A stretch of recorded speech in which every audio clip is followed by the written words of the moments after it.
I'm in meetings a lot. My calendar gets very full with those, and then at night, after the kids have gone to bed, I'm on email a great deal. I get messages during the day. That's my chance to give long responses. And then over the weekend, I send a lot of mail as well. I take 2 weeks a year to just go off and read and think, where I'm not interrupted by work or anything else. I'm just solidly trying to think about the future, and people get to send me things to read as part of that so-called Think Week. So it's a nice mix of things. About 25% of the time that I'm out traveling around, meeting with customers, Europe, Asia, and that sort of helps me think, okay, do we have the right priorities? What are people responding well to, and what would they like to see us do better?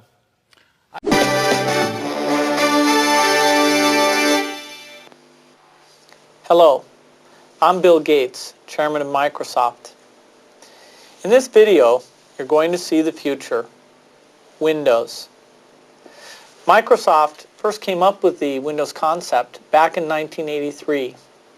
And today, the leading software users have switched into the Windows environment. It's really incredible how quickly our powerful applications like Word and Excel and PowerPoint have been adopted. It's not just Microsoft applications. Even companies like WordPerfect and Lotus have now come out with Windows applications. And every week we see new innovative work.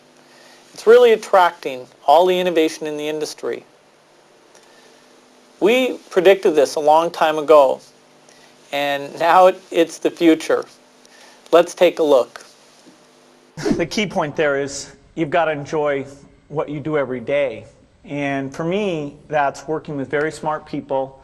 It's working on new problems. You know, every time we think, hey, we've had a little bit of success, we're pretty careful not to dwell on it too much because the bar gets raised. Well, it's great to see so many young people playing bridge.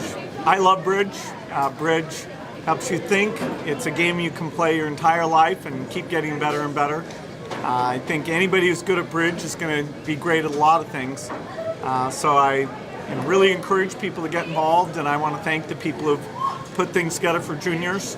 They'll be thanking you the rest of their life because bridge is such a great sport. I started Microsoft. I didn't think of it as all that risky. I mean, I was so excited about what we were doing. It's true I could have gone bankrupt, but you know, I had a set of skills that were highly employable, and in fact, my parents were still willing to let me go back to Harvard and finish my education if I wanted to. You've always got a job with me, Bill. And the thing that was scary to me wasn't quitting and starting the company. It was when I started hiring my friends and they expected to be paid. And then we had customers who went bankrupt, customers that I'd counted on to come through.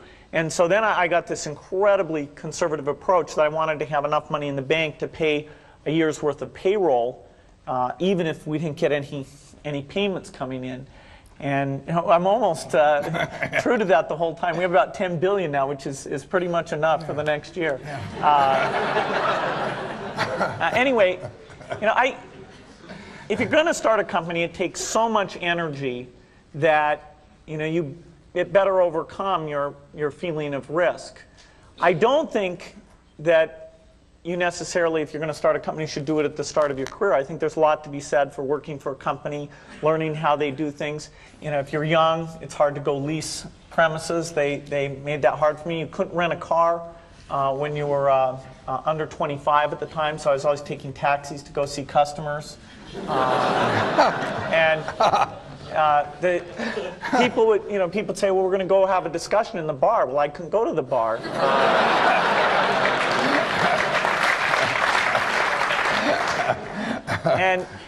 But you know, that's fun because I'll tell you, when people are first skeptical and they think, oh, this kid doesn't know anything, then when you show them you've really got a good product and you know something, they actually tend to go overboard and they think, whoa, you know, they know a lot.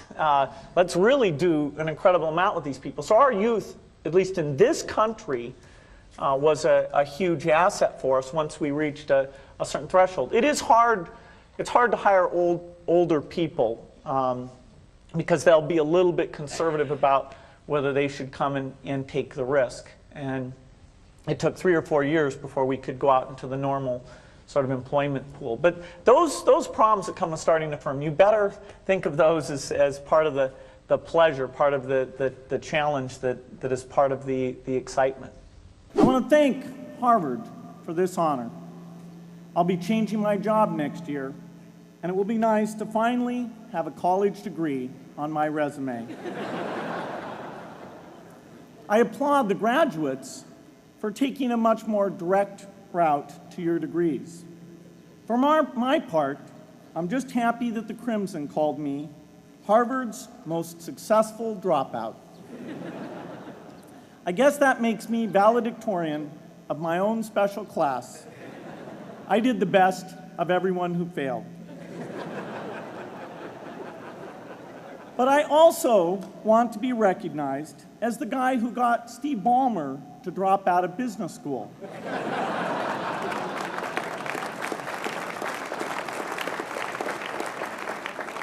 I'm a bad influence.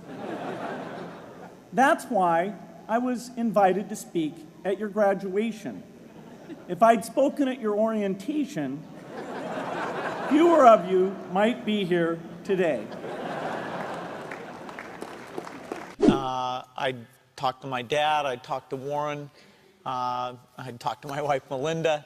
So I have enough people that know me and actually know where my judgment isn't its strongest, where I might get overexcited about something or forget to think about something. And so they're good at correcting, particularly Melinda, good at correcting whatever those blind spots are. And I think it's good to encourage your friends and advisors to really give them that license. I can go to a party and forget to say hello to various people or something. That's a very minor example of my blind spots. Not to the hostess. Well, Melinda would help me do that. Yeah, she would, so, yeah. So, a small number of people that you can turn to on certain key things is a great asset.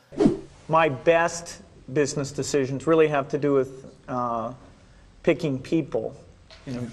Deciding to go into partnership with Paul Allen is probably at the top of the list. And then subsequently hiring a friend, Steve Ballmer. And having somebody who you totally trust, who's totally committed, who shares your vision and yet has a little bit different set of skills, and also acts as a check on you. Some of the ideas you come up with, you run by them because they're going to say, hey, wait a minute. Have you thought about this and that? And just, the benefit of sparking off of somebody who's got that kind of brilliance, it's not only made it fun, but it's really led to a lot of the success. So picking a partner is crucial. Yeah. One habit that I developed when I was at college that was actually a very bad habit, which was I like to show people that I didn't do any work and that I didn't go to classes and I didn't care. And then at the very last minute, like 2 days before the test, I'd get serious about it. And people thought that was funny. That was my positioning, the guy who did nothing until the last minute. Then when I went into business, that was a really bad habit. And it took me a couple of years to get over that. Nobody praised me because I would do things at the last minute, and I tried to reverse to students I'd actually I didn't think that highly of, who were always organized and had things done on time. I'm still working on it, but procrastination is not a good habit. People, let me tell you about my best friend. He's a warm-hearted person who loved me till the end. Now, people, let me tell you about my best friend. He's a one-boy cuddly toy, my up, my down, my pride and joy. People, let me tell you about him. It's so much fun, whether we're walking man to man or whether we're walking sun to sun, 'cause he's my best friend. Yeah, he's my best friend. La la, ba da da da ya, ba da da ya, ba da ya. And after I dump this bucket of ice on my head, I get to nominate 3 new people to challenge.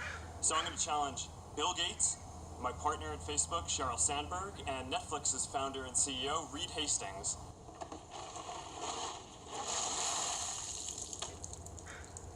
I'm glad to give to ALS. It's a great cause, but I want to accept this challenge. I want to do it better than it's been done. Been working on this, you know, got this design. There we go. Yeah. It's going to be great.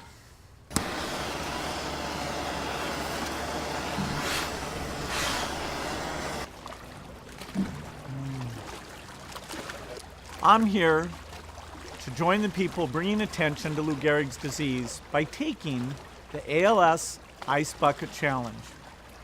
I'm going to challenge 3 more people. Elon Musk, Ryan Seacrest, and Chris Anderson of TED. Consider yourself challenged. You have 24 hours. Good luck.